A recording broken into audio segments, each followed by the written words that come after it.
올해 우리 교회 표의 주제는 하나님의 나라입니다.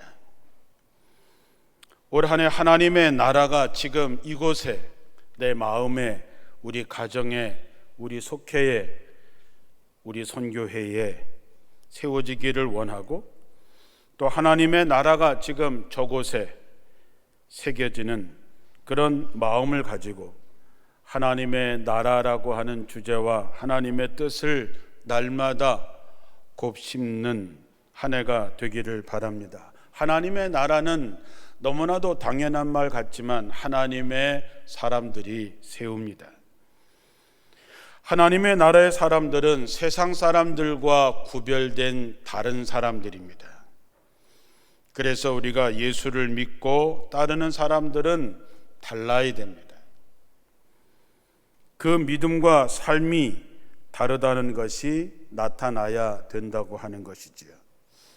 여러분은 세상 사람들과 어떤 것이 다르십니까? 여러분이 예수를 믿기 전과 예수를 믿고 난 다음 무엇이 달라졌는가 하는 것이지요. 고린도후서 13장 5절을 현대어 번역으로 읽으면 이렇습니다. 여러분 자신을 잘 살펴보십시오. 여러분이 참다운 그리스도인입니까? 그리스도인이 되는 시험에 합격하셨습니까? 여러분은 그리스도의 임재를 경험하며 여러분 속에 역사하시는 그분의 능력을 더욱더 실감하고 있습니까? 그와는 반대로 사실 그렇지 않으면서도 그리스도인이 된 흉내만 내고 있지는 않습니까? 시간이 지나고 세월이 지나면 모든 것은 다 낡아지게 되어 있습니다. 세계 역사를 보면 어떤 나라든 어떤 조직이든 어떤 권력이든 결국 혁신되지 않으면 결국 종말을 맞이하게 되어 있습니다. 영원한 것이 없다는 것을 우리는 역사를 통해서 배웁니다. 사람도 마찬가지고 우리도 마찬가지입니다. 저는 지난 집회 때 강사 목사님의 질문이 마음에 내내 남습니다. 원주 제1교회는 앞으로 몇 년을 버틸 수 있을까? 한국 교회는 과연 얼마나 버틸 수 있을까? 짧게는 10년, 길게는 30년. 우리 교회가 올해 120주년을 맞이했지만 130주년은 맞이할 수 있을까? 150주년은 맞이할 수 있을까? 어쩌면 우리는 그때는 없겠지만 원주 제1교회가 200주년 예배를 드릴 수 있을까 하는 것이지요. 결국 우리가 겉사람은 낡아지지만 우리의 속사람이 새로워지지 않는다면 우리는 익숙함에 빠져서 진짜 자기 모습을 어떤지 잊게 되어 있습니다. 그러면 결국 자기를 기만하고 자가당착에 빠져버리게 되는 것이겠죠. 우리가 예수님을 믿는 믿음으로 살고 있는지를 점검해 봐야 됩니다. 누가복음 10장에 보면 예수님께서 율법 교사와 대화하는 장면이 나옵니다. 한 율법 교사가 시험하려고 예수님에게 이렇게 묻습니다. 우리가 무엇을 하여야, 내가 무엇을 하여야 영생을 얻을 수 있겠습니까? 예수님께서는 그가 율법 선생인 줄 알고 그렇게 묻습니다. 성경에는 뭐라고 기록되어 있으며 너는 뭐라고 해석하느냐? 그때 율법 교사가 얘기합니다. 내 마음을 다하여 목숨을 다하며 힘을 다하며 뜻을 다하여 주 너의 하나님을 사랑하는 것과 내 이웃을 내 몸과 같이 사랑하는 것입니다. 예수님께서 내 대답이 맞구나. 그러니 그렇게 살아라. 그러면 너는 살리라 얘기하죠. 우리가 신앙을 얘기할 때에 하나님과의 관계는 엄청 중요하게 여기면서 사람과의 관계는 상대적으로 가볍게 여깁니다. 그러나 하나님을 사랑하는 것만큼 이웃을 사랑하는 것이 신앙생활의 전부라고 성경은 말하고 있는 것입니다. 오늘 베드로 사도는 우리에게 삶의 비밀을 푸는 아주 중요한 열쇠 하나를 건네줍니다. 그것은 우리가 남을 위해 마음을 쓰며 살아가는 것이야말로 복을 받는 비결이라고 하는 것이지요. 어쩌면 이런 말들은 우리가 너무나 많이 들어서 너무나 익숙하기 때문에 오히려 소홀히 하는 말씀이기도 합니다. 세상에 복 받기를 싫어하는 사람이 어디 있겠습니까마는 복을 받는 비결을 제대로 이해하고 그렇게 살아가는 사람은 별반 없습니다. 우리들의 삶을 보면은 맞지 않는 열쇠를 가지고 복의 문을 열려고 허둥거리고 있는 사람들을 많이 봅니다. 분명한 것은 집 안에 들어가려면 문을 통해서 들어가야지 다른 편법은 없습니다. 하나님이 주시는 복은 우리에게 직접 오기도 하지만 대부분은 남을 통해서 우리에게 온다는 것을 아셔야 됩니다. 남에게 좋은 일을 하는 것이 자기가 복을 받는다라고 하는 것입니다. 중보기도 사역이 그의 대표적인 일이기도 합니다. 사도 바울도 그리스도인의 삶이라고 하는 것은 자기의 유익을 구하는 사람이 아니고 다른 사람의 유익을 구하는 삶이라고 가르칩니다. 우리가 흔히 쓰는 말 중에서 못된 게 있습니다. 에이, 남 좋은 일만 시켰네. 자기가 먹어야 되는데, 자기가 누려야 되는데, 자기가 애를 썼더니 다른 사람이 그것을 가져갔을 때 하는 말이지요. 하나님은 사람들에게 서로 협력하고 서로 화목하게 지내도록 지음을 받았습니다. 그래서 정말 내가 행복하기를 원한다면 내 주변에 있는 사람들이 행복해야 됩니다. 지금까지 우리는 나라고 하는 자기 중심적인 사람으로 살아왔습니다. 나에게만 집중하면서 됐습니다. 나만 아니면 돼 라는 마음이지요. 하지만 예수를 믿고 따르는 사람들은 다른 사람들과의 관계에 더 마음을 쓰는 삶으로 나가야 됩니다. 그래야 우리가 진짜 예수 믿는 사람이 되는 것이지요. 하나님의 나라는 바로 그런 곳에 세워지는 것입니다. 우리의 큰 죄는 이웃에 대한 무관심과 게으름입니다. 거지 나사로의 이야기를 우린 잘 압니다. 어떤 부잣집이 있었습니다. 그 부자는 날마다 화려한 옷을 입고 날마다 호화로운 잔치를 벌였습니다. 정말 떵떵거리고 살았지만 그 집 문 밖에는 거지 나사로가 있었습니다. 성경에 그 부자가 거지 나사로에게 베푸는 어떤 것도 나와 있지 않습니다. 아마도 그 거지는 떨어지는 부스러기 버리는 것을 아마 그 집 음식물 쓰레기를 뒤지면서 살았겠지요. 시간이 지나서 거지도 죽고 부자도 죽었습니다. 거지 나사로는 아브라함 품에 안겨 있고 그 부자는 지옥에 떨어졌습니다. 그 부자의 죄가 무엇이었을까? 그의 죄는 관계를 맺을 수 없었던, 맺을 줄 몰랐던 무관심과 게으름의 죄입니다. 그래서 예수님께서는 형제간에 갈등하고 미워하고 함부로 대하는 것에 대해서도 엄중히 경고하십니다.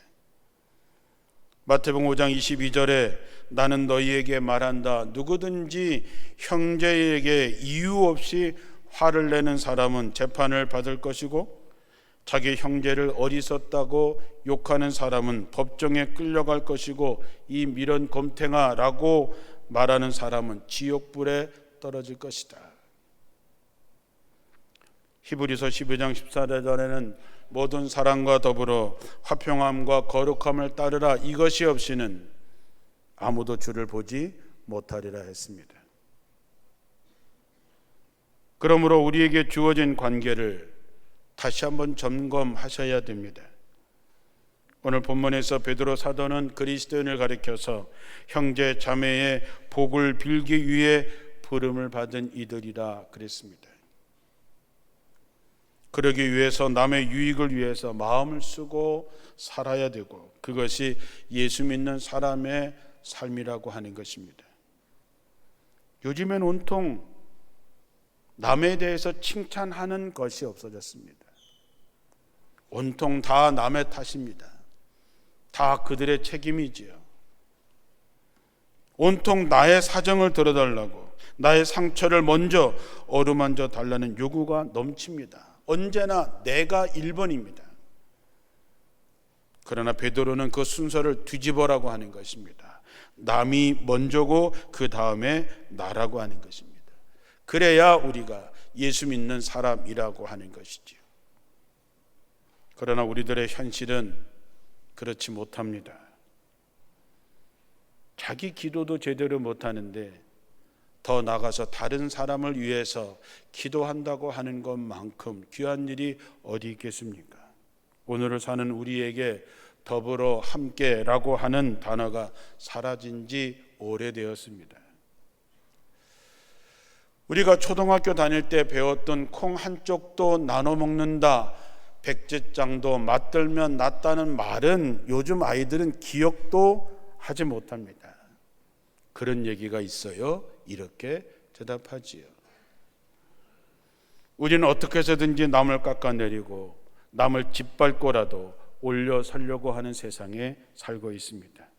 그러다 보니까 함께 살아야 할 이웃들이, 친구들이 잠재적인 적입니다.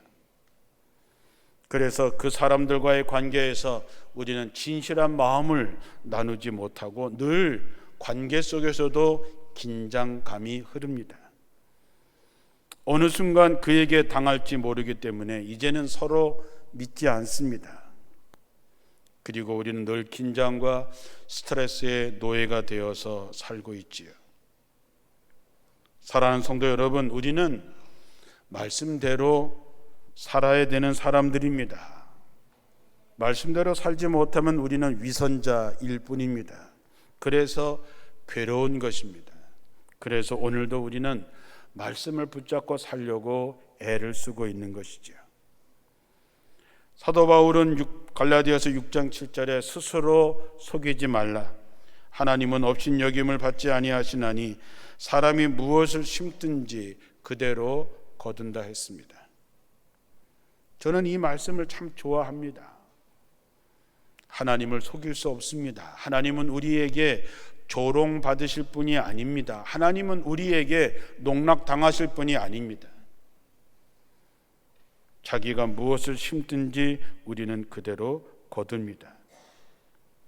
자신을 속이지 말라는 이 말, 자기가 뭐라도 된 것처럼 여기지 말라는 것이지요.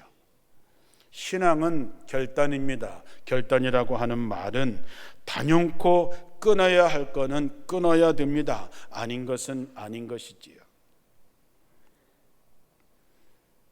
심판날에 우리는 우리가 선택한 일에 대해서, 우리가 말한 것에 대해서 우리는 책임을 져야 합니다. 누구도 예외는 없습니다.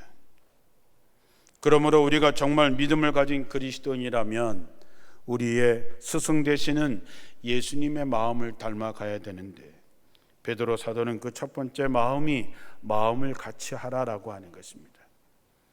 마음을 같이 하라고 하는 것은 동일한 의견을 갖고 똑같은 생각, 똑같은 행동을 하라는 말이 아닙니다. 우린 다 다릅니다. 생긴 것도 다르고 성품도 다르고 태어난 것도 다르고 배운 학교도 다릅니다. 고향도 다릅니다. 때때로 국적도 다르고 피부색도 다른 사람들이 많이 있습니다. 다 다르지만 그것들을 인정해 주는 것입니다. 아, 그 사람은 그렇구나, 받아주는 것입니다. 나오고 틀리다 그래서 배척하는 것이 아닙니다. 그러면 마음을 같이 한다는 것은 뭐냐? 우리가 다 다르지만 우리는 그리스도인입니다. 그렇다면 주님의 관심이 무엇인지, 주님이 우리를 통해서 세우고자 하시는 하나님의 나라가 어떤 것인지에 대해서만큼은 마음을 같이 하자는 것입니다.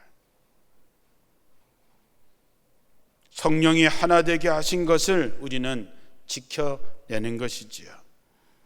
하나님의 나라를 세움에 있어서 마음을 함께하고 하나님의 부르심의 앞에서 우리는 마음을 같이 하는 것입니다. 두 번째는 동정하는 마음을 갖는 것입니다. 동정이라고 하는 말은 남의 어려운 처지를 자기 일처럼 알아주고 공감하고 도와주는 것입니다.